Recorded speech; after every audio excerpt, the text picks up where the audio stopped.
전체입니다. 함께 봅시다. 요한계시록 5장 전체.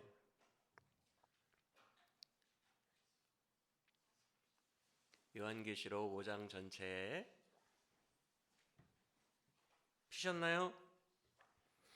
함께 읽습니다. 시작. 내가 봄에 보좌에 앉으신 이의 오른손에 두루마리가 있으니 안팎으로 썼고 7인으로 봉하였더라. 또 봄에 힘있는 천사가 큰 음성으로 외치기를 누가 그 두루마리를 펴며 그 인을 떼기에 합당하냐 하나 하늘 위에나 땅 위에나 땅 아래에 능히 그 두루마리를 펴거나 보거나 할 자가 없더라. 그 두루마리를 펴거나 보거나 하기에 그 합당한 자가 보이지 아니하기로 내가 크게 울었더니 장로 중에 한 사람이 내게 말하되 울지 말라. 유대 지파의 사자 다윗의 뿌리가 이겼으니 그 두루마리와 그 7인을 떼시리라 하더라. 내가 또 보니 보좌와 네 생물과 장로들 사이에 한 어린 양이 서 있는데 일찍이 죽임을 당한 것 같더라. 그에게 7뿔과 7눈이 있으니 이 눈들은 온 땅에 보내심을 받은 하나님의 7영이더라. 그 어린 양이 나와서 보좌에 앉으신 이의 오른손에서 두루마리를 취하시니라. 그 두루마리를 취하심에 네 생물과 24 장로들이 그 어린 양 앞에 엎드려 각각 검은 거와 향이 가득한 금대접을 가졌으니 이 향은 성도의 기도들이라. 그들이 새 노래를 불러 이르되 두루마리를 가지시고 그 인봉을 떼기에 합당하시도다. 일찍이 죽임을 당하사 각 족속과 방언과 백성과 나라 가운데에서 사람들을 피로 사서 하나님께 드리시고 그들로 우리 하나님 앞에서 나라와 제사장들을 삼으셨으니 그들이 땅에서 왕노릇하리로다 하더라. 내가 또 보고 들음에 보좌와 생물들과 장로들을 둘러선 많은 천사의 음성이 있으니 그 수가 만만이요 천천이라. 큰 음성으로 이르되 죽임을 당하신 어린 양은 능력과 부와 지혜와 힘과 존귀와 영광과 찬송을 받으시기에 합당하도다 하더라. 내가 또 들으니 하늘 위에와 땅 위에와 땅 아래와 바다 위에와 또 그 가운데 모든 피조물이 이르되 보좌에 앉으신 이와 어린 양에게 찬송과 존귀와 영광과 권능을 세세토록 돌릴지어다 하니 네 생물이 이르되 아멘 하고 장로들은 엎드려 경배하더라. 아멘. 오늘은 드디어 계시록 5장 말씀입니다. 지난 시간에 계시록에 등장하는 24 장로들에 대해서 확실하게 배워놨기 때문에 이제부터 24 장로가 등장해서 무슨 말을 하든 무슨 행동을 하든 다 잘 이해가 될 거라 믿습니다. 이제 24 장로도 배웠으니까 비로소 5장을 볼 준비가 된 것 같습니다. 5장은 정말 은혜롭고 위대한 장입니다. 왜 그런가 하니 우리가 계시록 전체 구조를 간단하지만 한 번 더 복습해 보면 이 장이 얼마나 중요한지를 알 수 있습니다. 1장은 저자인 사도 요한이 이미 본 것과 이미 본 것입니다. 과거형으로 되어 있습니다. 단어 자체가. 그리고 2장과 3장에 소아시아 7교회에게 그 7교회들이 각각 기원후 90년경 도미티안 황제의 핍박 속에서 각 교회가 겪고 있는 현실적인 그 당시의 상황에 꼭 맞는 그 말씀들을 하신 내용은 지금 있는 일과 현재형으로 쓰였습니다. 헬라어로. 왜냐하면 그 당시에 당면한 현실 문제이기 때문에 현재형이 되는 거죠. 그리고 이제 4장부터 4장 1절을 보시면 예수님이 사도 요한을 불러 하늘로 올리시면서 뭐라고 하십니까? 4장 1절에서 내가 너에게 이후에 마땅히 일어날 일들을 이제부터 보여주겠다라고 합니다. 일어날 일과 이후의 일과 미래형입니다. 미래형. 그래서 요한계시록의 구조는 단순합니다. 1장 과거형, 2, 3장 현재형, 4장 이후 묵시문학. 그래서 1, 2, 3장은 일반적 목회 서신의 장르를 가지고 있습니다. 문학적 장르가 다른 디모데 전후서라던가 다른 목회 서신들과 다를 바가 없어요. 현안에 대해서 이야기를 하고 있기 때문에. 그래서 목회 서신의 장르를 가지고 있다가 갑자기 미래형에 해당하는 4장부터는 묵시문학 장르로 장르가 전환된다는 것입니다. 그래서 여러분이 4장부터 계시록 마지막 장까지 그 방대한 분량은 다 묵시문학, 미래적 이야기구나 라고 생각하시고 그 구조를 머리에 담아두고 요한계시록을 읽으시면 요한계시록이 더 한눈에 쫙 꿰어질 거라는 생각이 듭니다. 그런데 이제 4장부터 묵시문학 미래적인 이야기라고 했잖아요. 그런데 4장과 5장은 그 미래적 이야기의 도입부입니다. 그래서 중요해요. 그 미래적 묵시의 도입부가 4, 5장인데 어떻게 이루어져 있냐 하면 4장은 성부 하나님에 대한 찬양으로 이루어져 있습니다. 그리고 5장은 성자 예수님에 대한 찬양으로 이루어져 있습니다. 그리고 이 4장과 5장이 4장은 성부에 대한 찬양, 5장은 성자에 대한 찬양인데 그냥 따로따로 이루어지는 것이 아니라 하나의 스토리로 연결이 되어 있어요. 마치 왕자가 왕에게 모든 권한을 이양받는 즉위식의 형태로 지금 기록되어 있거든요. 왕자이신 예수님이 성부, 왕이신 성부에게 어떤 권세를 이양받는 그런 즉위식의 모양을 담고 있어요. 그래서 처음에는 왕을 찬양하던 신하들이 5장에 이르러 그 권세를 받은 왕자를 찬양하게 되는 것이죠. 그래서 4장과 5장은 이 도입부인데 자연스럽게 어떤 즉위식과 같은 느낌으로 전개가 되고 있어요. 그래서 단순히 4장은 성부 찬양이고요, 5장은 성자 찬양입니다. 이렇게 하기에는 좀 그 스토리가 대단히 영광스럽고 의미가 있다는 것이죠. 그래서 전형적인 고대 국가 왕실의 모습이에요. 이게 신하들은 옆에서 찬양하고 있고 왕이 딱 보좌에 앉아 있고 왕자가 왕으로부터 어떤 왕의 권세를 받는 그 모습, 딱 그거 여러분들 영화나 드라마에서 많이 보잖아요. 로마 시대라던가 고대 영화에 많이 나오잖아요. 왕에게 검 같은 걸 왕자가 하사받죠. 이젠 네가 전쟁을 지휘해라 뭐 이러면 왕자가 그거를 딱 받는 순간, 서서 딱 받는 순간, 그리고 검을 받아서 장군들을 향해 돌아서서 싸우자 하고 뭐 손을 드는 순간 장군들이 와 하면서 왕자 쪽으로 다 스포트라이트가 바뀌잖아요. 그 느낌이에요. 고대 왕실의 느낌이 4장 5장에 이어지고 있다는 것입니다. 그래서 미래의 이야기, 묵시록이 이제 본격적으로 진행이 되는데 그 묵시록의 도입부인 4장과 5장에서 왜 이런 왕실 이야기가 나올까? 이게 너무너무 중요해요. 그래서 오늘 본문을 특히 왕자이신 예수님이 너무 중요해요. 주인공이기 때문에. 그래서 오늘 본문을 이해해야 요한계시록이 밝게 보입니다. 그래서 오늘 본문은 너무너무 중요하기 때문에 한번 잘 집중해서 함께 봅시다. 먼저 5장 1절을 보시면 보좌에 앉으신 이는 누구겠어요? 지금 직장 갔다 오셔서 예수님 나왔어요. 피곤하니까. 누구겠어요? 4장 때부터 이미 계속 앉아 계셨는데 4장 1, 2절부터 이미 앉아 계셨는데 누구겠어요? 계속 앉아 계신 분이 성부 하나님이죠. 성부 하나님 보좌에 계시니. 그런데 그 성부 하나님의 오른손에 1절을 보면 뭐가 들려있대요? 두루마리. 두루마기가 아니라 두루마리라고 했어요. 요한계시록에는 두루마기도 나오고 두루마리도 나와요. 이거 그냥 통독하다가 그냥 졸다가 읽으면은 그게 그거 같고 그래요. 두루마기는 옷을 말하는 거고 두루마리는 말씀 책을 말합니다. 여러분 이때가 기원 후, 지금 요한계시록의 저작 시기가 기원 후 90년경으로 학자들이 보고 있거든요. 그런데 기원 후 90년경 요때는 책이라는 개념이 없어요. 우리가 뭐 양장본은커녕 이렇게 페이지를 엮은 책이라는 개념이 없습니다.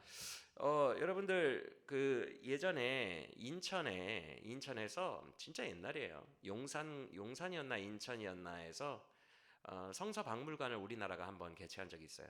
저 교육전도사 때니까 15년 이상 전.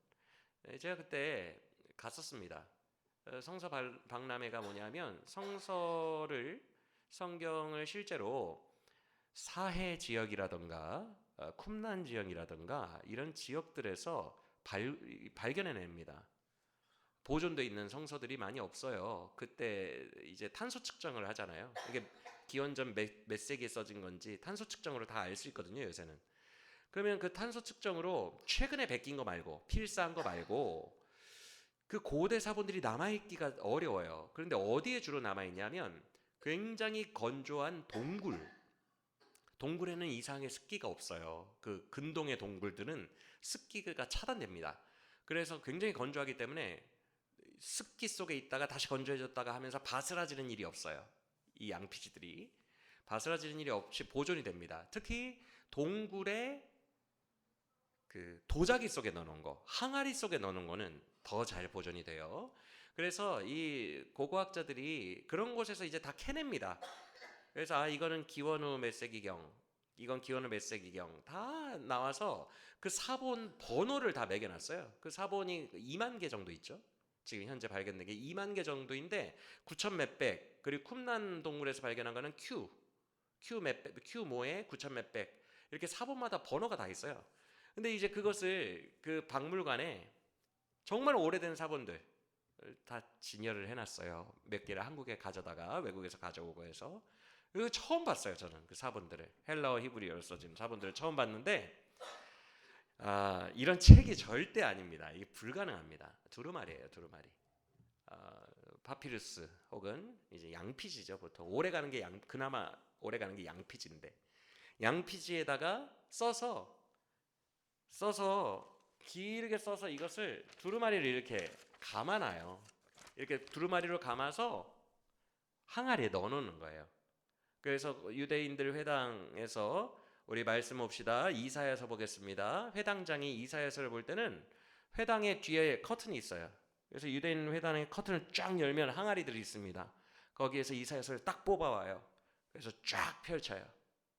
그 다음에 오늘 설교하실 분 나와주세요. 그러면 그때 바울이 나와서 설교하고 그런 내용이 사도행전에 있어요.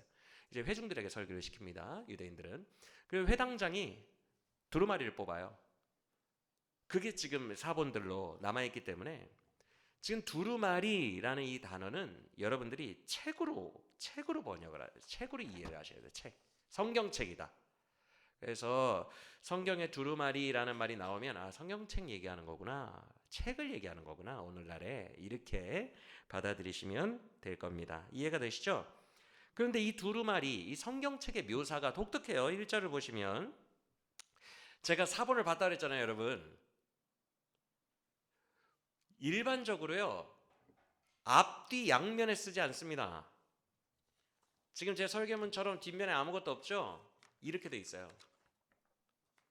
일반적으로 앞뒤 양면에 쓰는 경우는 없어요. 그런데 뭐라고 돼 있어요? 1절에 보면 안팎에 썼다고 그랬죠? 양면에 썼다는 얘기예요. 두루마리니까, 이렇게 똘똘 많은 두루마리니까 안팎에 썼다 그러면 그냥 양면인 거예요. 이해가 되시죠? 양면에 쓴 책 흔하지 않아요. 그 시대에. 아주 독특한 거예요. 여기에는 의미가 있어요. 양면에 써졌다? 이런 얘기를 왜 굳이 요한계시록에서 말씀하지? 구약 묵시록들의 내용들이 있어요. 그거를 저자인 사도 요한이 그대로 인용해 온 거예요. 자, 다 고의적으로 이유가 있어요. 이걸 인용해 온 이유가 있어요. 오늘은 그냥 찾아보지 말고 왔다 갔다가 너무 복잡하고 시간 걸리니까 제가 읽어드릴게요. 그 구절들을. 구약 어디에 있냐면 안팎에 글이 써진 두루마리, 구약에 다 나와 있는데 에스겔 2장 9절 이하에 있어요. 제가 읽어드릴게요. 에스겔서예요. 들어보세요. 내가 보니 보라, 한 손이 나를 향하여 펴지고 보라, 그 안에 두루마리 책이 있더라. 그가 그것을 내 앞에 펴시니 그 안팎에 글이 있는데 그 위에 애가와 애곡과 재앙의 말이 기록되었더라.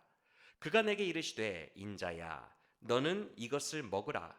너는 이 두루마리를 먹고 가서 이스라엘 족속에게 말하라 하시기로. 이렇게 돼 있어요. 지금 제가 이렇게 읽어드린 내용 대략 이해가 되죠? 또 에스겔이 이거 묵시거든요. 에스겔이 환상 중에 두루마리를 본 거예요. 근데 어디에 글이 기록돼 있다고요?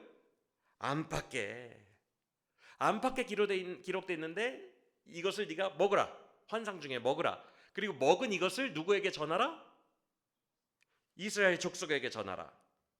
이스라엘 족속에게 전하라고 했기 때문에 이 두루마리는 하나님의 말씀이겠죠? 전하라고 했으니까 말씀 두루마리예요.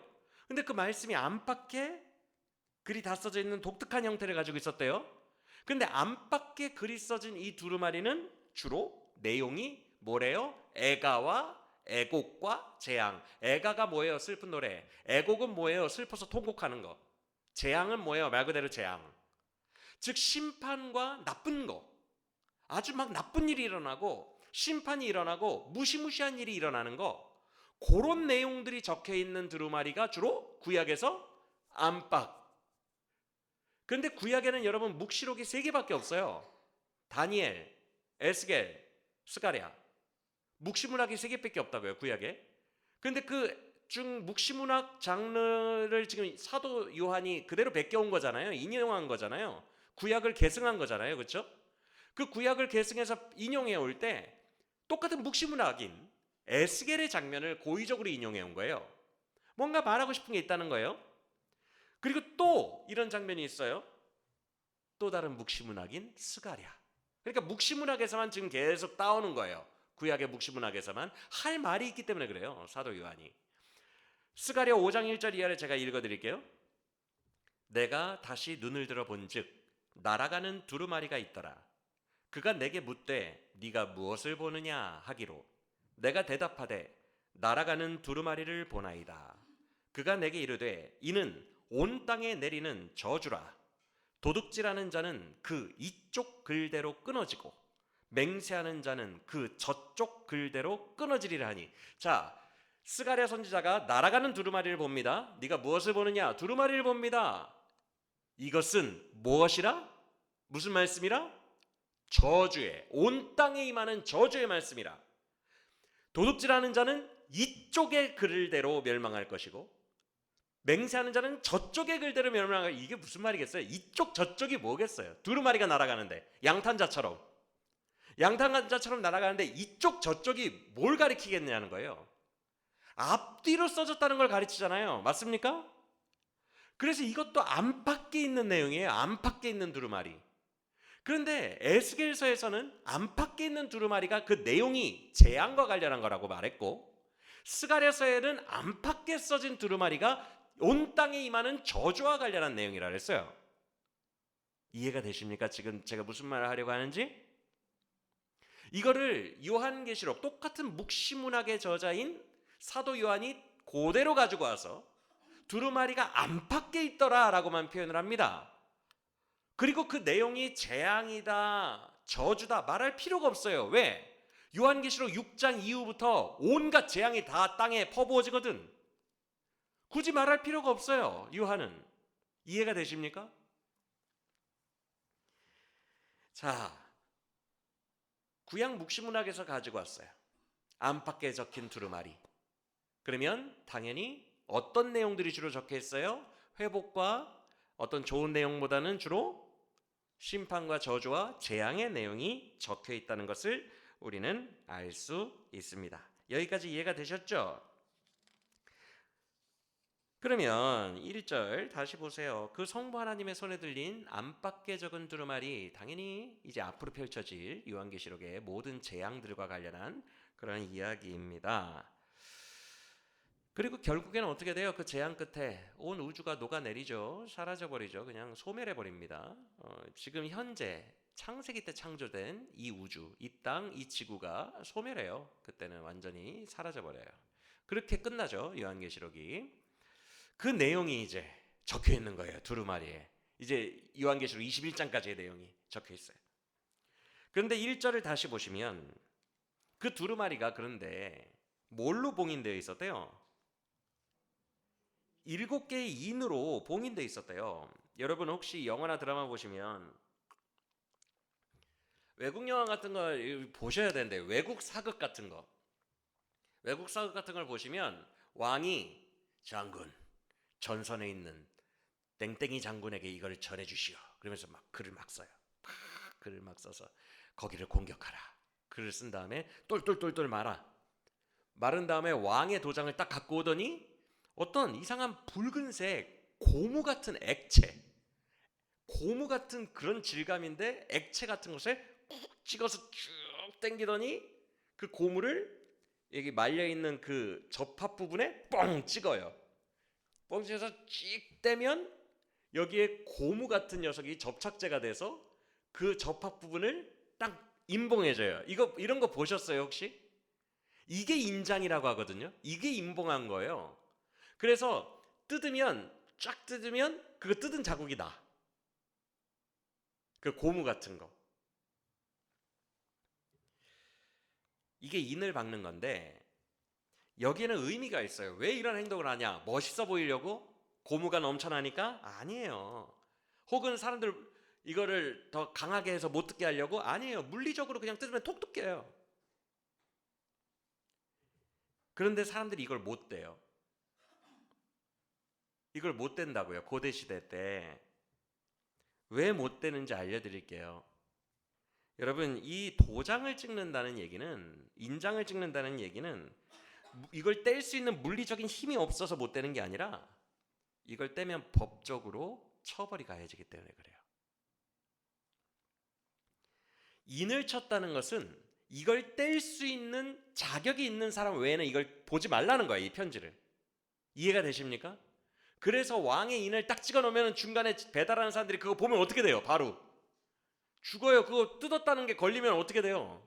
죽습니다. 왕이 보낸 편지 인장 찍은 거를 중간 사람이 못 보게 돼 있어요. 이것을 정확하게 볼 수 있는 자격이 되는 수신자만 열 수 있도록 되는 게 인장이에요. 그래서 여러분 혹시 복음서에서, 요한복음에는 그런 내용이 없지만 복음서에서 혹시 예수님이 죽으시고 장사된 그 무덤에 돌에 인장 찍었다는 얘기 혹시 보셨어요? 기억나세요? 인장 찍어 놓잖아요. 지도자들이. 왜 그래요? 이 돌문을, 예수님의 장사된 이 돌문을 자격 없는 자가 함부로 열고 시체를 빼가지 말라는 의미예요. 그래서 인장을 찍었다는 말은 왜 복음서에 그런 말이 나와 있냐면 예수님의 부활 얘기를 두고 그 당시에 이런 속설이 있었어요. 제자들이 몰래 밤에 와서 돌문 열고 시체를 빼갔다. 시체를 숨겨놓고 부활했다고 사람들이 속이고 있다. 이런 소문이 그때 돌았는데 그것을 부인하기 위해서 그래요. 그때 인장을 찍었는데 누가 감히 그걸 제자들이 제정신이 아니고서야 그걸 사형당하는데 그 지도자의 인장이 찍힌 걸 누가 개봉을 하겠냐. 그거는 예수님이 직접 부활하셔서 직접 여신 거다. 이 얘기를 위해서 인장 얘기가 있는 거예요. 이해가 되십니까? 지금 지도자의 권위로 법적으로 임봉했다는 거예요. 이 두루마리를. 이 요한계시록에 이제부터 펼쳐질 최후 심판과 미래적 이야기는 하나님이 본인의 권위로 7개의 인을 찍어서 봉인하셨어요. 그러면 이거는 어떤 사람만 뗄 수 있다고요? 자격이 있는 사람만 뗄 수 있어요. 여기까지 이해가 되세요? 그래서 5장 말씀은 자격을 말하는 장이에요. 그러니까 밑도 끝도 없이 예수님이 등장하니까 찬송하라 예수여 이렇게 찬송하는 게 아니라 자격을 얘기하는 거예요. 7이라는 완전수, 요한은 7 좋아한다 그랬죠? 7이라는 완전수로 봉인한 하나님의 심판의 두루마리, 그 두루마리를 감히 열 수 있는 그 자격 있는 자가 누구인가? 이 얘기가 5장입니다. 그래서 2절을 보면요, 힘 있는 천사가 이렇게 외칩니다. 누가 그 두루마리를 펴기에 합당하겠느냐라고 외치거든요. 합당하다라는 헬라어가 자격이 있다라는 뜻이에요. 누가 자격이 있느냐라는 말이에요. 자, 그러면 왕의 인장을 찍었는데 누가 풀릴 수 있는 자격이 있을까? 여기서 우리는 궁금함이 생깁니다. 아니, 성부 하나님은, 왕이신 하나님은 본인이 직접 하시면 될 것을, 그렇잖아요, 그렇죠? 직접 하시면 될 것을 왜 괜히 인장을 그렇게 7개나 찍으셔가지고 자격 있는 자를 찾으실까? 여러분, 여기에서 한 가지 중요한 주제가 나오는데, 계시록을 앞으로 읽으실 때 이걸 보셔야 돼요. 그래야 계시록이 무시무시한 이야기야 라고 느껴지지 않아요. 계시록을 바르게 이해할 수 있는 계시록의 묵시 파트, 그러니까 전체에 해당하죠. 사실 뒷부분 전체, 그 전체를 바르게 이해할 수 있는 열쇠가 5장에 다 있어요. 그러니까 오늘이 되게 중요해요. 오늘 이 말씀이. 사실 여러분, 안팎으로 기록된 두루마리는요, 심판과 애곡과 재앙과 저주의 두루마리라고 했죠. 보통 나쁜 얘기, 멸망과 관련한 얘기가 써져 있는. 맞아요. 6장부터 마지막 21장까지, 20장까지 전개되는 이야기를 보면 다 멸망이에요. 마지막에는 그냥 창세기 1장에 지었던 옛 하늘과 옛 땅도 사라져버려요. 그냥 다 멸망이에요. 그러니까 멸망해 가다가 멸망하는 이야기예요. 깨끗하게 멸망하는 이야기예요. 그러니까 심판과 애곡과 재앙의 이야기는 맞거든요. 그런데 그런 관점으로만 보지 말라고요. 왜 하나님이 이것을 직접 행하시지 않고 자격이 있는 자를 찾을까? 이것은 단순히 계시록은, 이 두루마리는 무시무시한 하나님이 이 땅이 마음에 안 들어서 이 땅에 폭력을 가하시는 이야기가 아니에요. 이것은 하나님께서 그의 나라를 완성하시고 회복시켜 가시는 승리의 이야기예요. 자, 일단 여기 왜 그런지 이따가 말씀드릴게요. 이따가 말씀드릴 테니까 여기까지만 일단 기억하시고 다음 구절을 봅시다. 기억을 해놓으시고 3절을 보시면 3절에서 뭐라고 말씀합니까? 하늘 위, 땅 아래 전체에 능히 두루마리를 펼 자가 없다라고 말씀합니다. 여러분, 이게 히브리인들의 3의 개념이에요. 잠깐만 저를 보세요. 여러분, 제가 예전에 말씀드렸잖아요. 7이 왜 완전수인지. 7은 하나님의 창조의 숫자라서 그래요. 창조의 숫자. 6일 동안에 하시고 7일째에 안식하셨잖아요. 그렇죠? 창조의 숫자라서 완성의 의미가 있는 거예요.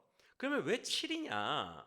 히브리인들의 세계관이 있어요. 그들은 지구가 둥글다라고 생각을 안 하고 당연히 평면이라고 생각했겠죠. 그래서 이 온 땅은 동서남북 사방이라고 생각했어요. 사방. 그러니까 옆으로는 점 4개가 있는 거예요. 이해가 되시죠? 그리고 위와 아래로는 점 3개가 있는 거예요. 땅, 하늘, 땅 아래. 그래서 3과 4의 완성. 그래서 7인 거예요. 이게 히브리인들의 개념입니다. 왜 이게 중요하냐면 요한계시록에서 나중에 실제로 재앙이 막 퍼부어질 때 천사들 4명이 땅의 4개 끝을 잡고 있는 장면이 나와요. 4명이 팽팽하게. 이게 히브리인들의 세계관입니다. 땅의 사면 끝을, 꼭지점을 보고 있는 거예요. 그리고 지금 나온 세계관은 3이에요. 땅 위와 땅 아래와 하늘 위와. 맞습니까? 이게 그들의 세계관이에요. 즉 위아래 그리고 땅, 이 삼중적인 이 모든 세계 속에서 이 인을 뗄 만한 자격이 있는 자가 있다 없다? 없다는 거예요. 그러니까 사실상 온 세계라는 얘기인 거죠. 온 세계에서, 온 세상, 온 우주에서 이 두루마리를 뗄 자가 없다. 자격을 갖춘 자가 없다. 그러니까 그 아래 4절을 보시면 없다니까. 이 요한계시록의 저자인 요한이 울기 시작해요. 왜 울까요, 여러분? 여러분, 왜 울어요, 지금? 없대는데, 자격이 없대는데, 자격이 되는 자가? 이 감정이 여러분 공감이 되세요? 왜 눈물의 이유가 되죠? 이 두루마리는 앞뒤로 가득한 어떤 말씀 중심의 두루마리라고요? 멸망 중심 말씀의 두루마리라는데 그 멸망 중심 두루마리가 시행이 되지 않는 것에 대해서 요한이 왜 울어요? 멸망은 나쁜 거 아닌가요? 그게 실행이 안 되면 감사해야 되는 거 아닌가요? 여기에 요한계시록에 핵심 주제가 있어요. 요한이 지금 저자인데 울고 있잖아요. 그거 분명히 나쁜 건데, 재앙인데. 그래서 아까 말씀드린 거예요. 이 두루마리는 표면적으로는 재앙과 멸망이라고 되어 있지만 그 뒤에 숨은 이면에는 성도의 승리, 하나님의 나라의 완성, 하나님의 나라의 회복을 담고 있다고요. 그러니까 요한이 우는 거예요. 여러분, 그도 그럴 것이 지금 요한계시록 상황을 봐야 돼요. 이 책이 써졌을 때의 상황. 어떤 상황이라 그랬어요? 지금 도미티안 황제, 여러분 역사 구글에서 검색을 해보시면 알아요. 도미티안 황제의 핍박 때가 정말 제일 심했어요. 네로 황제의 핍박 때와는 비교가 안 됐습니다.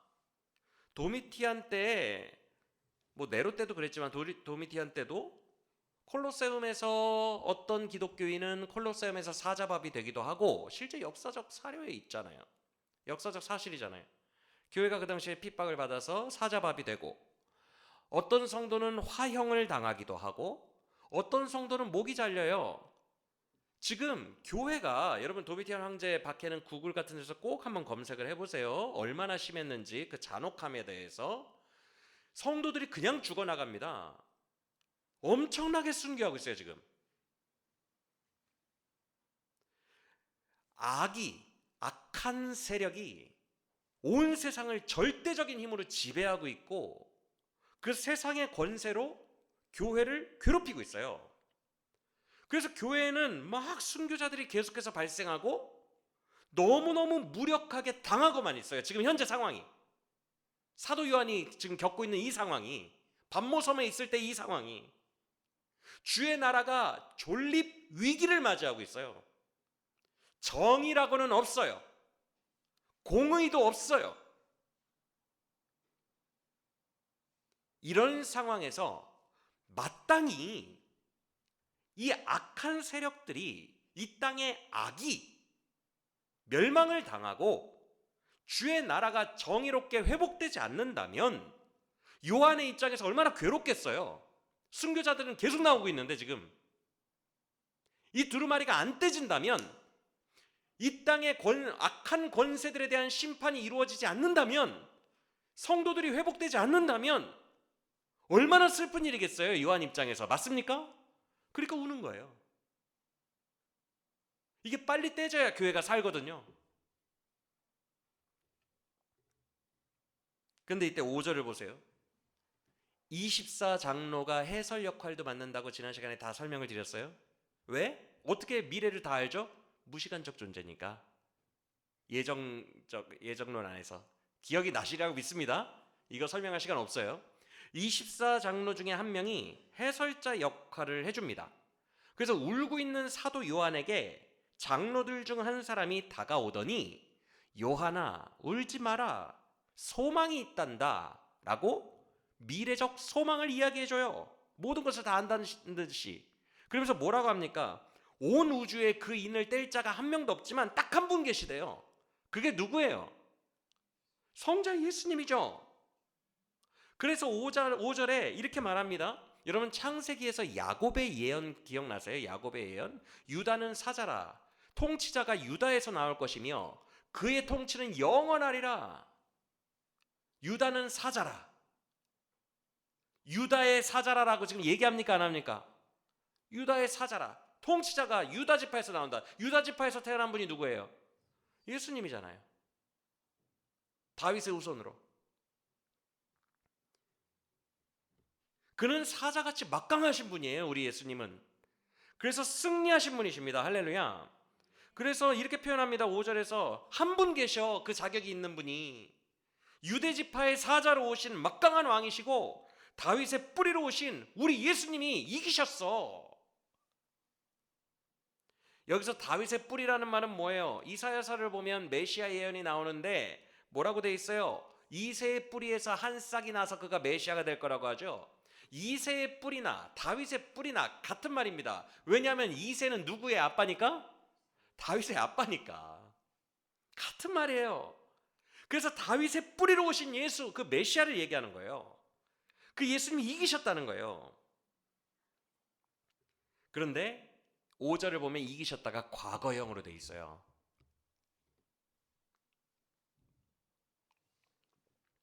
예수님은 이미 이기셨기 때문에 그 인을 뗄 자격이 있는 거예요.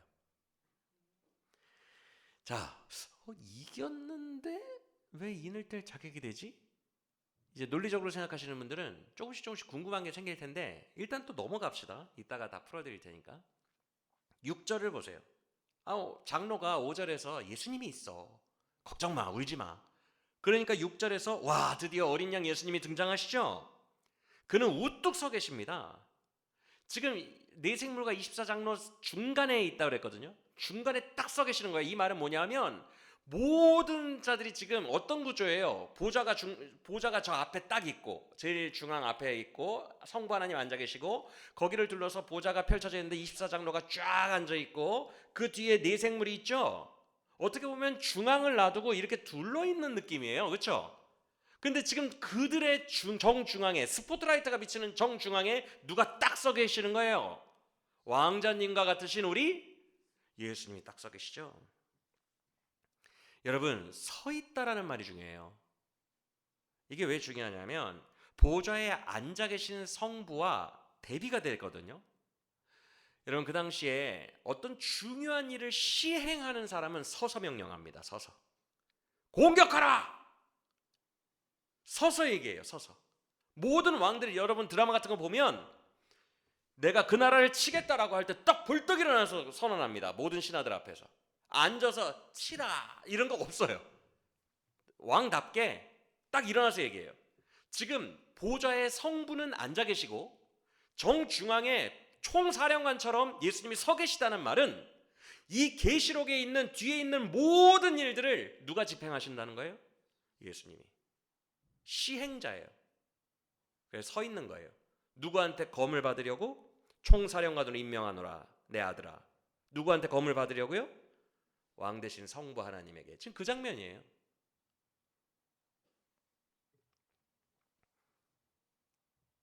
모든 권력을 이양받는 거예요. 즉위식 같은 거예요. 즉위식.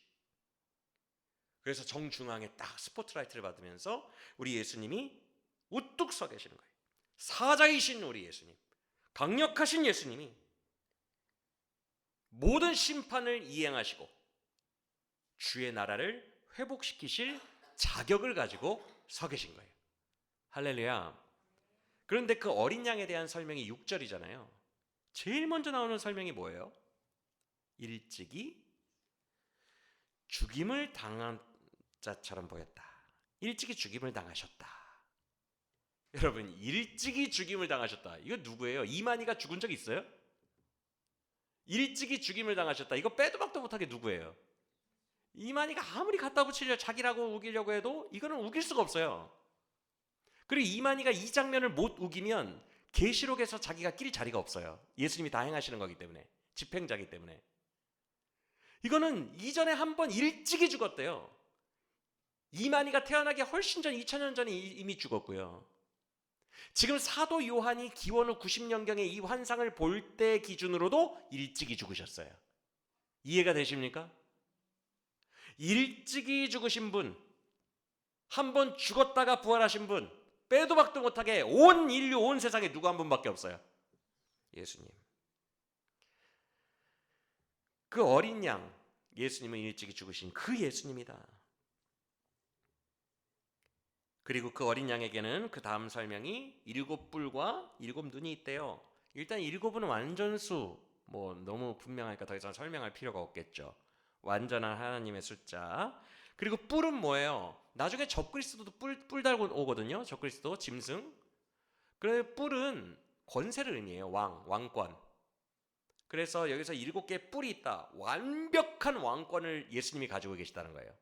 어린 양 예수님에게 뿔이 있다고 했으니까. 왕의 권세. 그리고 7눈은 설명이 돼 있죠. 온 땅에 보내심을 받은 하나님의 7 영이래요. 여러분, 이것까지 세세하게 설명할 시간은 없는데 제가 이전에 계시록 강의 때 충분히 설명을 한 것 같아요. 7 영 어디에서 가지고 온 거예요? 구약 스가랴서에서 가져갔죠? 그때 같이 읽어봤죠? 보좌 앞에 있는 온 땅에 보내심을 받은 하나님의 7 영, 스가랴서에 있었잖아요. 기억나시면 아멘. 스가랴서에 이미 있는 내용이에요. 온 땅에 보내심을 받은 이 표현, 온 땅에 보내심을 받은 두루 감찰하시는 일곱 영, 하나님의 일곱 영, 여호와의 일곱 영, 이미 있는 내용이에요. 즉 성령님을 말하는 거예요. 그런데 그 일곱 영을 누구도 가지고 계세요? 예수님도 가지고 계세요. 여러분, 이게 무슨 말일까? 사실 삼위일체 하나님이에요. 동등합니다. 동등한 하나님이신데 성경에서 이렇게 좀 표현되는 것을 냉정하게 보면 성령님은 성자와 성부 두 분의 일을 이루어 가시는 영으로서 두 분에게 좀 이렇게 종속된 느낌이 있어요. 두 분이 일을 하실 때 동역하시는 건데도 두 분의 뜻을 막 범위를 벗어나는 게 아니라 마치 두 분이 이렇게 쓰시는 대로 일하시는 것처럼, 사실은 동등한 분이신데도 쓰시는 것처럼 보이는 경우가 있어요. 그래서 로마서를 보면 하나님의 영이라고 했다가 바울이 그리스도의 영이라고 해요. 그러니까 성부의 영도 되고 그리스도의 영도 돼요. 요한복음을 보면 내가 나의 이름으로 또 다른 보혜사를 보낼 거라고 얘기하고 아버지께서 너희에게 주신다고도 얘기해요. 그러니까 자기가 보내는 것처럼 얘기도 하고 아버지가 보내는 것처럼 얘기도 해요.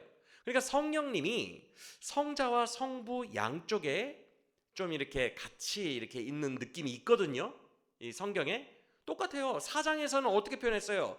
성부가 보좌에 앉아 계시는데 그의 앞에 등불이 있는데 일곱 등불이 있는데 이는 온 땅에 보내서 감찰하는 하나님의 일곱 영인이라고 되어 있어요. 성부의 보좌 앞에도 있었거든요. 근데 예수님의 눈에도 일곱 개가 박혀 있어요. 성령님이. 아니, 성령님은 몇 분이신 거야? 그 느낌이 아니라 지금 성자의 능력으로도 활동하시고 성부의 뜻 안에서도 활동하신다는 거예요. 왜냐하면 성령님이 온 땅에 퍼져서 온 땅의 각 교회들에게 임하잖아요. 지금 일곱 교회 위에 일곱 영이 임하죠. 이 말은 온 땅에 우리 기독교에 다 성령님이 임해 계시다는 거예요. 그래서 온 성도에게 성령님이 임해서 지금 역사하고 계시다는 거예요. 그래서 실질적으로 성부나 성자가 각 교회와 여러분들을 통치하는 방식은 이 안에 임하신 성령님이기 때문에 두 분 앞에 다 성령이 있는 거예요. 이해가 되시죠? 이만희가 성령이 아니죠. 이만희는 지 혼자 성령이라고 하는데 그게 아니죠.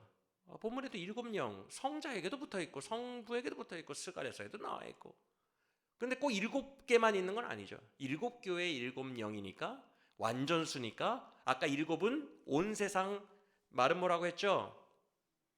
온 세상에 퍼져 있는 영인 거예요. 그렇죠? 이만희가 독점하고 있는 영이 아니라. 이해가 되시죠?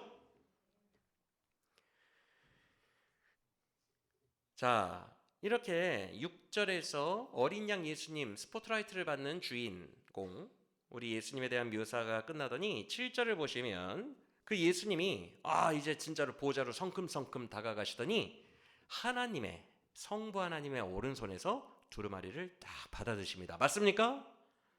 그리고 그 다음인 8절부터 그 모습을 보고 또 찬양 파트가 시작되죠. 이것은 단순히 성자 하나님 등장하셨다, 이제는 성자 쪽으로 찬양하라, 이런 기계적 찬양이 아니라 왕에게서 마치 총사령관의 검을 받은 것처럼 그 심판과 세상 끝날까지 통치할 수 있는 막강한 권한을 지금 이양받은 거예요. 즉위식처럼. 그래서 지금 막 찬양이 성자를 향해서 울려 퍼지고 있는 거예요. 이 상황이 이해가 되십니까? 다 그려지시죠? 자, 그러면 아까부터 품었던 의문을 한번 풀어봅시다. 이 두루마리는 심판받아야 마땅한 존재들에게는 심판을, 그리고 하나님 나라의 회복을 기다리는 성도들에게는 미래의 소망을 나타낸다고 했어요. 양면적인 의미가 있다고 했어요. 중의적인 의미가. 이 두 가지 의미가 있는데 멸망당할 자들에게는 심판 말씀이고 구원받을 성도들에게는 승리의 말씀이에요. 그런데 이걸 성부가 봉인하셨어요. 자격이 있는 자만 이 봉인을 뜯어서 이 일을 행할 수 있다고 하셨어요. 근데 딱 한 분 자격이 있는데 그는 사자이신 예수님이고 이기셨대요. 이기셨다. 과거형이기 때문에 뜯을 자격이 있대요. 자, 여기까지 설명을 듣고 이 자격에 대해서 여러분 딱 듣고 이해가 되세요? 이기셨는데 이걸 뜯을 자격이 있는데 왜? 이게 딱 명쾌하게 이해가 되십니까? 연결이 딱딱 되세요, 논리적으로? 그냥 우리가 예수님 너무 좋아하고 예수님 너무 사랑하니까 그냥 뭐 예수님 찬양하고 예수님 자격되고 예수님 뭐 다 승리하셨고 다 좋지, 이렇게 이해하면 뭐 어려울 거 없지만 지금 이 장면을 우리가 깊이 몰입해서 이해해야 되는데 연결이 되십니까? 그래서 오늘 본문 5장이 이 모든 스토리를 이해하려면요, 아니 5장뿐만이 아니에요. 이 5장이 너무 중요한 게 이제 이후로 펼쳐질 끝까지, 요한계시록 끝까지의 모든 멸망 예언까지의 모든 스토리를 다 이해할 수 있는 열쇠예요. 왜냐하면 이걸 시작점을 뜯는 사람, 그 모든 것을 실행하는 사람, 거기에 핵심인 주제가 있기 때문에. 그래서 앞으로 6장부터 펼쳐질 그 무시무시한 이야기들을 하나님의 폭력으로 이해하지 않고 주님 나라의 승리와 완성으로 이해하려면, 읽어내려면 지금부터 제가 해드릴 이 비밀에 대한 설명이 반드시 필요합니다. 먼저 9절을 보시겠어요? 4장에서 성부를 그렇게 찬송하던 네 생물과 24장로들이 이제는 어린 양에 대한 노래, 즉 예수에 대한 새 노래를 부르기 시작합니다. 맞습니까? 근데 이 새 노래의 내용이 의미심장해요. 처음에 그 노래 가사를 보세요. 아, 진짜 예수님만이 이 임봉을 뗄 자격이 있어 라는 얘기를 제일 먼저 합니다. 맞습니까? 지금 보고 계시죠? 자격이 있어, 합당하셔. 그러면서 그 자격에 대해 이렇게 말씀하십니다. 일찍이 죽임을 십자가에서 당하신 게 그 자격이다, 이렇게 말해요. 맞습니까? 일찍이 죽임을 당하신 게 그 자격이래요. 왜? 그 뒤에 설명이 나와요. 십자가에서 죽으신 그 의미가 뭐냐 하면 그의 십자가 죽음을 통해 온 땅 가운데에서 예정된 기독교 성도들, 그 자녀들을 피로 사서 하나님께 드리셨기 때문이래요. 이게 자격이래요. 지금 제 말이 이해가 돼요? 여러분, 이 새 노래의 첫 마디가 어떻게 시작된다고요? 합당하도다로 돼 있죠. 합당하도다. 지금 그러니까 그 뒤 노래들은 왜 합당한지를 얘기해야 문맥에 맞다고요. 그가 자격이 있대요. 근데 그 자격이라고 해놓고서는 한다는 말이 십자가를 지신 것 때문에 자격이 있대요. 결국 그 얘기입니다. 이해가 되십니까? 자, 그러면 저를 보세요. 여러분, 이 두루마리를 편다는 건 이게 심판과 애곡과 재앙의 말씀이기 때문에 이 온 땅에 이 재앙을 퍼붓는다는 말이잖아요, 지금. 그러면 뭔가 사자처럼 강한 힘을 상상하게 됩니다. 이걸 펴기에 마땅하신 분, 아주 강한 분.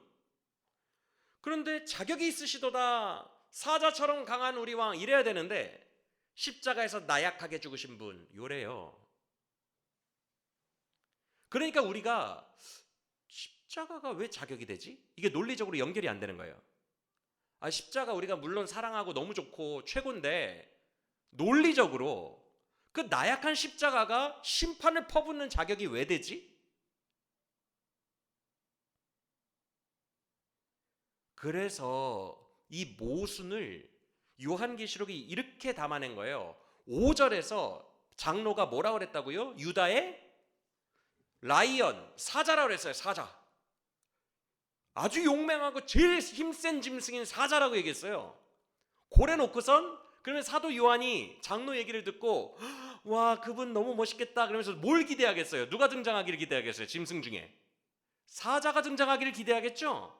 근데 그 바로 다음 절 6절에서 사자가 등장합니까? 뭐가 등장합니까? 짐승 중에 어린 양이 등장해요. 여러분, 이런 찬양 가사 들어보셨어요? 사자와 어린 양, 사자와 어린 양, 위대하신 주. 가사 아시죠? 사자와 어린 양이 같이 나오죠? 요한계시록 때문에 그래요. 예수님은 사자이면서 동시에 어린 양이에요. 이게 모순되지만 같이 갖고 간다고요. 그래서 사자가 등장하실 거야 라고 했는데 어린 양이 등장하세요. 이 둘 다 예수의 정체성이에요.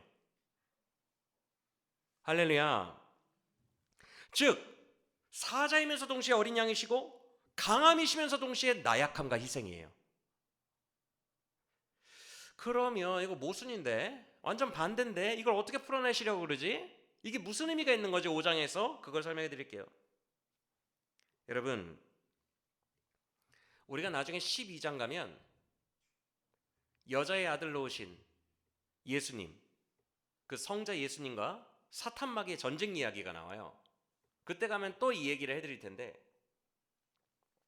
12장에서 사탄 마귀와 우리 예수님이 서로 싸웁니다. 그때 찬양이 또 한번 울려 퍼지거든요. 천상에서 찬양이 뭐라고 울려 퍼지냐면 십자가에서 이기셨도다. 우리 예수님이, 우리 주님이 십자가에서 이기셨도다라고 찬양 소리가 또 울려 퍼져요. 막 영적 전쟁 이야기 속에서, 사탄과 예수님의 전쟁 이야기 속에서 찬양이 나와요. 근데 그 찬양 가사가 뭐라고요? 뭘로 이기셨다고요? 십자가에서. 그래서 예수께서 십자가에서 이기시는 순간 저 하늘에 있던 사탄이 땅으로 곤두박질 치는 장면이 나와요. 땅이 떨어져 버립니다. 그래서 바다의 근거지를 삼고 거기에서 성도들을 이기려고, 삼키려고 하죠. 천상에서 져요. 누가 십자가에서 이기셨을 때? 예수님이. 그래서 사자인데 십자가의 어린 양이에요. 이제 오늘 이 내용을 알고 보시면 12장 때도 이해가 금방 되실 거예요. 자, 왜 이 스토리에서 이 모순적인 사자와 어린 양이 성립이 되고 중요한가? 잘 들으세요. 이것만 잘 들어도 오늘 건지고 간 거예요. 정신 바짝 차리고. 이 5장의 비밀. 본래 이 땅은요, 4장 끝구절 보시겠어요? 4장의 마지막 구절. 4장은 성부에 대한 찬양 파트라고 그랬어요. 근데 그 성부를 찬양할 때 제일 먼저 나오는 그 찬양의 이유가 이 땅을 뭐 하셨기 때문에? 창조하신 것 때문에 찬양했어요. 맞아요? 자, 다시 저를 보세요. 이 땅은 성부가 창조하셨어요. 왕이에요. 이 땅의 주인이에요. 그래서 이 땅은 소유권이 누구의 거예요? 원래? 성부의 거예요. 원래 왕 지으신 자의 거예요. 성부의 거예요. 그런데 이 땅의 소유권이 압류를 당했네. 주님의 자녀들의 타락으로 인해서 소유권이 압류를 당했어요. 타락한 인간을 쥐락펴락하는 공중권세 잡은 자에 의해 압류를 당했어요. 마귀가 이 땅의 소유권을 행사했어요. 인간의 타락한 죄의 틈타. 그래서 혹시 기억나세요? 여러분 요한복음 큐티 때 요한복음 12장에서 이제 내가 십자가에 들리면 이 땅의 임금이 쫓겨나리라. 기억나십니까? 십자가에 들리기 전까지 이 땅의 임금이 누구였다고요? 마귀. 마귀가 이 땅의 소유권을 압류해서, 하나님의 것을 압류해서 소유권을 주장하고 있었어요. 그런데 예수님이 그를 이기셨어요. 어떻게? 압류된 땅을 다시 찾아오셨어요. 법적으로. 어떻게? 값을 지불했거든. 주의 자녀들이 죄의 빚을 온통 져놔서 압류당한 땅을, 그 죄의 빚을 십자가에서 다 갚아주셨거든. 그래서 압류된 땅을 다시 되찾아오셨다고요. 법적으로.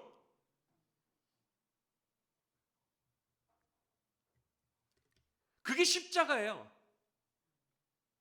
값을 지불하신 거예요. 그러면 빚을 다 갚으셨으니, 하나님의 아들이 예수님이 다 갚아주셨으니 압류되었던 땅은 이제 다시 누구의 소유로 돌아오는 거예요? 왕이신 성부의 소유로 돌아오는 거예요. 그게 승리예요. 예수님이 이 일을 하신 거예요. 그래서 이제는 내 땅이 다시 됐으니까 내 소유권 행사를 할 수 있는 거예요. 예전에 압류됐을 때는 그 땅에 잡초 같은 게 나 있어도 건드리지 못합니다. 이거 맞죠? 압류당했을 때는 그 땅에 잡초가 나 있어도 내가 건드리지 못해요. 소유권이 내게서 없어졌으니까. 근데 예수님이 소유권을 다시 찾아왔잖아요. 그 땅에 잡초가 있단 말든 내가 다 태워버리고 없앨 수 있어요, 없어요? 이 얘기를 하고요. 5장이 내가 이제부터 멸망시키겠다는 거예요. 하나님의 나라를 잡초들 다 태워버리고 선한 열매들만 맺어서 하나님의 나라를 다시 세우겠다는 거예요. 이제 내 땅을 내 아들이 되찾아갔으니까 법적으로. 그래서 이 일을 행할 합당한 자가 누구냐? 아들이 와서 받는 거예요. 내 아들아, 왕자야, 네가 이 일을 법적으로 완성된 이 일을 실제 소유권 행사를 네가 해라 라고 전권을 넘겨준 거예요. 그게 요한계시록이라고요. 이해가 되십니까? 그래서 십자가로 이미 이기신 거예요. 그래서 그 권리를 가져오신 거예요, 아버지께. 그래서 아까 찬송하기를 9절에서 합당하신 자가 어린 양밖에 없다라고 한 다음에 뭐라고 했다고요? 그가 일찍이 죽으심으로 말미암아 그 피로 하나님의 자녀들을 사서 아버지께 드리셨느니라라고 얘기한 거예요. 법적인 절차가 끝나버린 거예요. 다시 권한을 되찾아온 거예요. 이제는 법이 내게 됐으니까, 권한이 내게 됐으니까 이 땅에 지금부터 내가 무엇을 하든 시행할 권리가 생긴 거예요. 그걸 예수님이 이루셨다고요.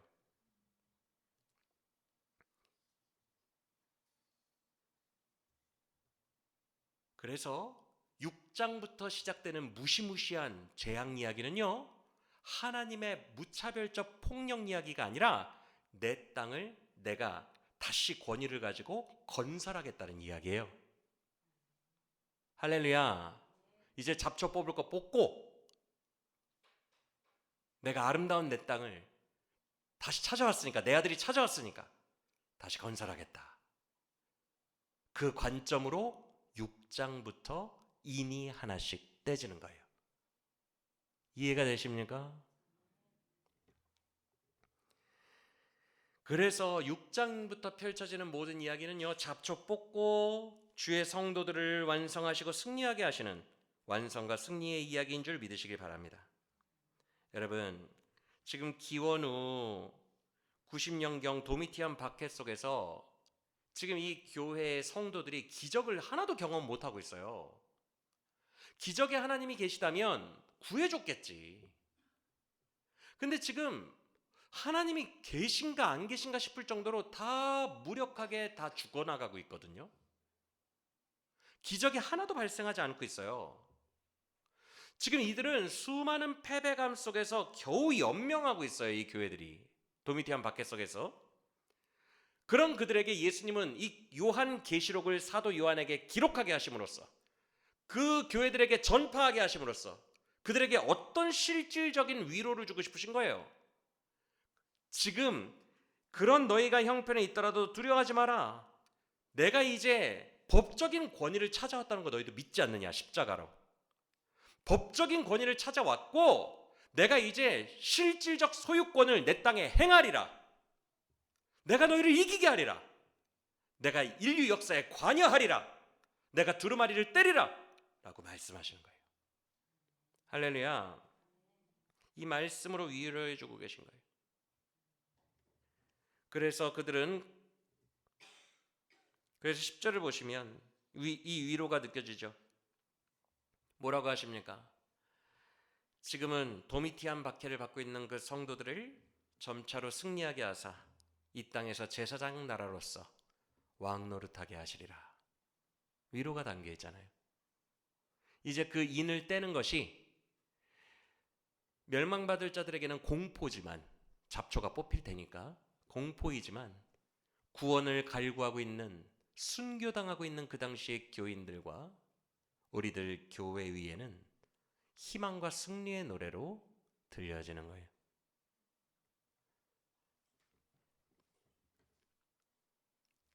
그래서 이제는요, 예수님이 이 두루마리를 딱 받아 드시는 순간부터요, 찬양의 스케일이 엄청 커집니다. 4장에서 성부를 찬양할 때는 이런 내용이 없었어요. 근데 성자 예수님 찬양할 때는 너무 멋있어요. 11절 보세요. 네 생물 말고도 천사들이 천천히요 만만이라. 이거 무슨 말이냐면요, 곱하기예요, 여러분. 만만이면 억이에요, 억. 천천이면 100만이고, 이 말은 뭐냐 하면 그 주변에, 그 천성 주변에 천군 천사가 억명이 있다는 거예요. 억명. 여러분, 100만 대군만 영화에서 CG로 봐도 끝이 안 보입니다. 100만 대군. 억명의 천사들이 다 예수를 찬양해요. 너무 멋진 장면이죠. 우리 주인공, 우리 예수님, 모든 권세를 가지시고 세상을 끝내실 오메가 되시는, 종결자가 되시는 예수님, 그 예수님을 찬양하는 거예요. 억 단위의 천군 천사들이.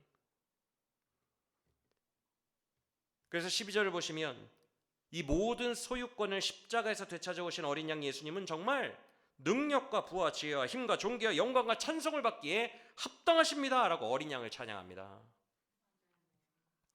그러더니 거기서 끝나지 않아요. 와, 스케일이 천군, 억명의 천군 천사에서 끝나지 않고 14절을 보시면, 13절을 보시면 온 세상의 피조물들까지 찬양에 동참합니다. 4장에서 성부 하나님 찬양할 때 스케일이 아니에요. 성자 하나님에게 그가 하신 이 위대한 십자가의 일에 온 스포트라이트가 이 엄청난 승리에 몰아지고 있는 거예요. 그래서 성부와 성자를 함께 찬양하죠. 온 피조물이. 정말 성부와 성자, 보좌에 앉으신 그분께, 어린 양과 보좌에 앉으신 분께 찬송과 존귀와 영광과 권능을 세세토록 돌릴지어다. 아멘 화답하면서 5장이 끝납니다. 맞습니까? 이렇게 5장이 편성되어 있어요. 이게 5장의 핵심 내용이에요. 십자가에서 법적 승리와 소유권을 다 찾아오신, 승리하신 예수님이야말로 법적인 그 소유권을 실제로 행사하기에 합당하시다, 이 얘기예요. 그가 그 다시 찾아온 땅을 일구어 나가십니다. 그 이야기예요. 너무 멋있잖아요, 여러분. 할렐루야.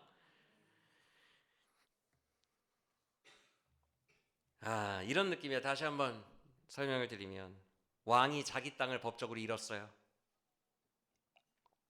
그걸 왕자가 희생해서 다시 찾아왔어요, 법적으로. 그러니까 왕이 이렇게 말하는 거예요. 아우, 내 사랑하는 왕자야, 이리 오라.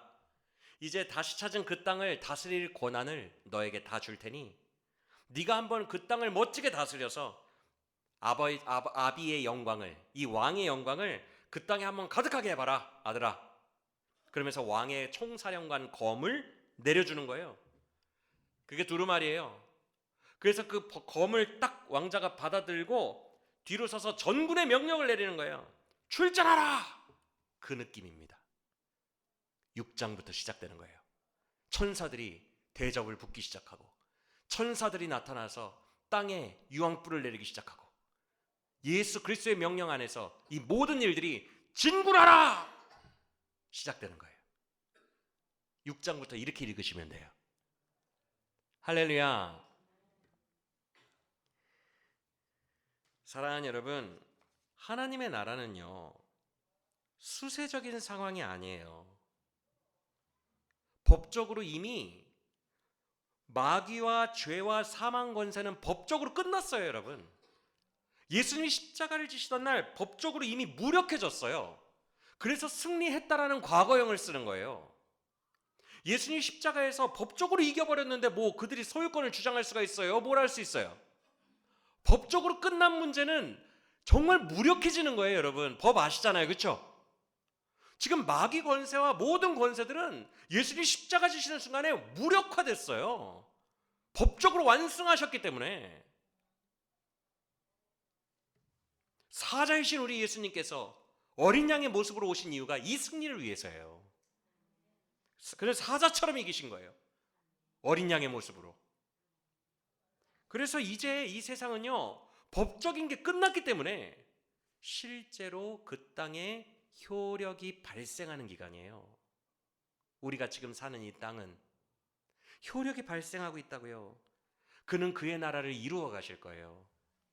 예수님은 실제로 그 효력을 발생시키고 계세요. 이 법적인 완성, 십자가의 복음을 믿으시길 바랍니다. 이건 사실이에요. 그리고 이 법의 근거에서 예수님은 일하고 계세요. 그래서 우리가 수세에 몰린 것 같아도 절대 수세에 몰린 게 아니에요. 기원후 90년경 이 교회들처럼 겉으로 보기에는 무력하게 패배하는 것처럼 보여도 절대 그렇지 않아요. 주님은 이미 이루신 법적 승리와 자격으로 그 법을 이 땅에 지금도 이행해 나가고 계세요. 그를 막을 것은 없어요. 그는 우리 가운데 그의 나라를 이루어 가실 거예요. 비록 어린 양의 방법으로 승리를 이루셨지만 그의 실제로 이루는 능력은 사자와 같을 거예요. 그는 사자처럼 우리 가운데 승리를 이루실 거예요. 그의 양은 약할지 모르지만 사자와 같은 우리의 목자 예수님은 강하십니다. 이 일을 완성하려고 예수님이 오셨어요. 두루마리와 검을 들고 오셨어요. 그러니 믿음으로 인내하시고 준비하시길 바랍니다. 어린 양의 혼인잔치를 준비하세요. 그날에 우리는 승리할 것입니다. 그래서 그 과정을 영의 눈으로 보셔야 돼요. 요한계시록을 보면 모든 것이 막 다 파괴되는 것 같은 느낌이 들거든요. 근데 그게 사실은 승리의 과정이에요. 우리의 삶이 겉으로 볼 때는 더 안 좋아지는 것처럼 보이고, 이제 이번 주일부터 욥기 강해를 할 텐데 고난받고 안 좋아지는 것 같아도 그게 아니에요. 성도들에게는 이미 법적으로 이긴 성도들이에요. 믿으십니까? 그리고 여러분의 삶에서 그걸 실제로 이루어가고 계세요. 우리 눈으로 볼 때는 좀 멸망하는 것 같고 좀 더 안 좋아지는 것 같아도 믿음의 소망과 인내로서 승리를 기다리는 성도들에게는 이 모든 광경이 다르게 보일 거예요. 그게 성도의 진짜 힘이에요. 교회는 핍박 속에서 더 강해지죠. 이 당시에 교회가 죽어나가고 순교한다고 해서 믿음을 버립니까? 아니에요. 여러분 역사 보세요. 더 믿음이 강해집니다. 자기 아빠 엄마가 순교했는데 그 아들들이 무서워서 믿음을 버리는 게 아니라 믿음이 더 강해져서 교회를 더 지켜요. 그게 예수 그리스도의 진짜 하시는 일이에요. 그게 성도의 승리라고요. 왜? 우리의 삶은 이 땅이 전부가 아니니까. 그게 가능하다고요. 그래서 예수 그리스도는요, 절대 교회가 이렇게 멸망하는 것 같은 상황에서도 기독교가 지게 하지 않으세요. 더 똘똘 뭉치고 더 강력한 성령의 충만함으로 믿음으로 그 모든 역사와 시대를 돌파해냅니다. 이만희만큼 나쁜 이단들이 그 시대에도 많았고 예전 시대에도 많았고 안팎으로 공격이 많았어도 기독교는 예수 그리스도의 법적 승리와 실제적 효력 안에서 늘 더 강건해지고 승리하여 여기까지 온 거예요. 우리에게 바톤을 터치해 준 거예요. 할렐루야. 교회는 핍박 속에서 더 강해지고요, 세상 속에서 더 구별됩니다. 소망을 가진 자들로. 알곡과 가라지가 갈라질 거예요. 세상이 종말을 향해 갈수록 우리 예정된 자들은 주 예수 그리스도의 나라를 세워가시는 능력 안에서 점점 더 강해질 것을 믿으시길 바랍니다. 이 모든 일을 우리를 위하여 행하시는 예수님의 능력을 힘입어 승리의 그날까지 함께 달려가게 되기를 간절히 원합니다. 여러분 힘들 때마다 법적인 승리가 이미 종결되었다는 것을 꼭 기억하세요. 법적으로 우리 예수님이 왕이 되셨다는 거, 다시 우리를 소유하셨다는 거. 나의 소유는 마귀가 아니라 나의 소유는 더 이상 죄가 내 주인이 아니고 사망 권세가 내 주인이 아니라 이제 내 주인은 예수 그리스도와 그의 영생임을 믿으시길 바랍니다.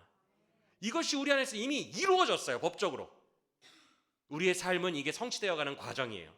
법적으로 이루신 것, 우리 예수님이 성취해 가신다라고 믿고 이 성도의 인내의 과정을 더욱더 구별하며 욥처럼 그 고난을 통과했을 때에 내가 듣기만 했던 하나님을 이제 실제로 보나이다, 내 영이 더 성숙했나이다 라고 고백하며 맞춰질 수 있는 그런 성도의 결론이 되기를 예수 그리스도의 이름으로 간절히 축원합니다. 우리 함께 죽임당하신 어린 양이라는 이 찬양을 할 텐데, 기도하기 전에 이게 가사가 여러분 5장이에요. 이 고형원 씨 아시죠? 부흥 같은 거 많이 지으신 고형원 씨가 이거 5장 보고 한 것 같아요. 요한계시록 5장 보고. 가사가 그 내용들이에요. 다 그 구절들 내용들. 그래서 제가 이 곡을 몰라요. 그래서 못 부를 거예요 아마. 그래서 음을 좀 쳐주시면 가사를 묵상하면서 이 가사 때문에 뽑은 거니까 우리 한번 아시는 분들 이 계시면 같이 찬송하고 기도하겠습니다.